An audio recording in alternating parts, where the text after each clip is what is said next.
د 2012 زیږدیز کال د اګست د میاشتې د 29 نیټې ماخوستن و. د روزګان د مرکز ترینکوټ په وهاب نومي پوسته کې څو استرالیایي عسکر د کارډونو په لوبه او د فلمونو په کتلو اخته وو چې یو افغان سرتیری له خپل ټوپک سره ورننوت او 2 ضربې یې پرې وکړې. په څو شیبو کې 3 استرالیایي عسکر په ځمکه مړه پراته وو او 2 نور ټپیان شوي وو. دا سرتیری ډلګۍ مشر حکمت الله نومیده. تر برید وروسته نوموړی په چټکۍ په پښو له پوستې ووت او نږدې پټویو ته په منډه شو. حکمت الله په پټویو کې کابو 30 دقیقې په منډه و تر دې چې چورلک یې راورسېدې او دورې یې پیل کړې. نوموړي فکر وکړ که همداسې حرکت وکړي نو په چورلکو کې د ده په لټه پسې راوتلي سرتیري به یې وویني. لږ وروسته نوموړی د توتې یوې ونې ته وخوته او ټوله شپه یې همالته تېره کړه. کله چې سهار شو حکمت الله یو بزګر ولیده. ورغی او ورته یې وویل چې د اردو عسکر دی او څو بهرني سرتیري یې وژلي دي. دی وایي بزګر راته وویل چې انتظار وکړم او لږ وروسته له 2 نورو کسانو سره چې ځانونه یې طالبان بلل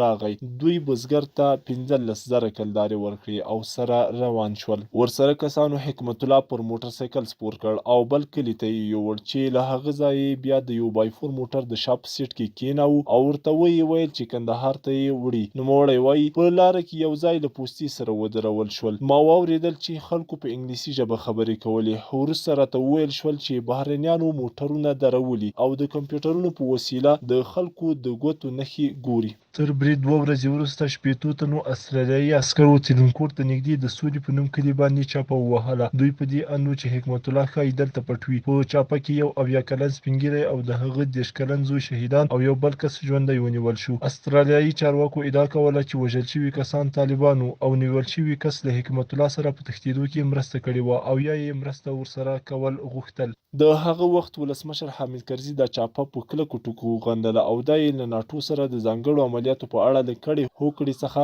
د استرالیا سرغړونه وبلله. کرزي د پیښې د پلټنې امر وکړ خو د تحقیقاتو پایلې او د ورپسې اجرااتو جزئیات هیڅکله څرګند نه شول. حکمت الله په کندهار کې د لیک دمې وروسته پاکستان ته واړول شو چیرې چې نوموړي خپله مزدوري پیل کړه. خو استرالیایي عسکرو او د لویدیځ نور استخباراتي ادارو خپلې هڅې نه وې درولې. هغوی لاس تر زنې نه و ناست. د حکمت الله د نیولو لپاره په ټول توان سره هڅې روانې وې. د استرالیا د نږدې ټولو اطلاعاتي ادارو ترڅنګ د امریکا، بریتانیا او نورو هیوادونو استخباراتو هم تر خپله وسه د نوموړي د پیدا کولو هڅو ته دوام ورکړی و. د حکمت الله د موندلو لپاره له بشري استخباراتو نیولې بیا د تلیفوني اړیکو تر څار ډرونونو، مصنوعي سپوږمکیو پورې له ټولو پرمختللو ټکنالوژیو کار اخیستل کېده تر دې چې بالاخره د نوموړي څرک ولګول شو او د 2014 زیږدیز کال په فبروري میاشت کې د پاکستان د استخباراتي ادارې لخوا ونیول شو. حکمت الله 6 میاشتې په پاکستان کې بندي و او د همدې کال په اکتوبر میاشت کې کابل ته وسپارل شو. پوښتنه دا ده چې حکمت الله ولې د خپل ټوپک شپېلۍ په استرالیایي سرتیرو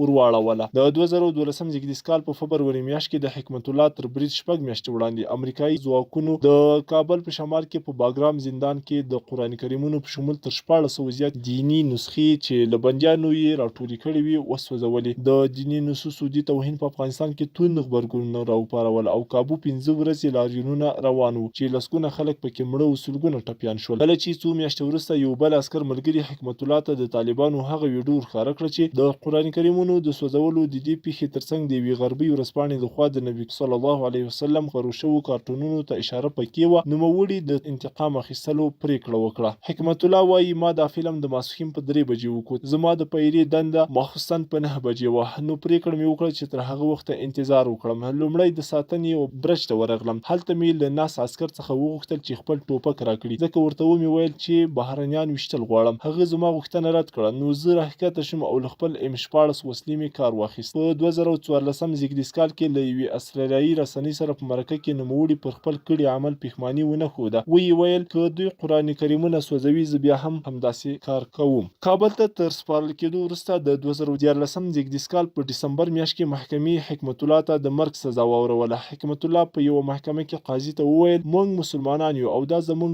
دنده ده چې د قرآن کریم ساتنه وکړو. که ته مسلمان یې نو ماته به هم انعام راکړې نه سزا. حکمت الله اعدام ته په انتظار د کابل حکومت په زندان کې پروت و، تر دې چې د روان زیږدیز کال د فبروري په 29مه نیټه د طالبانو امریکا ترمنځ د لاسلیک شوې هوکړې له مخې د 50,000 طالبانو په لیست کې د خوشي کېدو امکان راڅرګند شو. د نوموړي د خوشي کېدو د احتمال په زیاتېدو د استرالیا حکومت په دې وروستیو کې د امریکا له ولسمشره غوښتنه کړې چې حکمت الله باید خوشي نشي، خو فکر نه کېږي چې حکمت الله دې نور په زندان کې پاتې شي.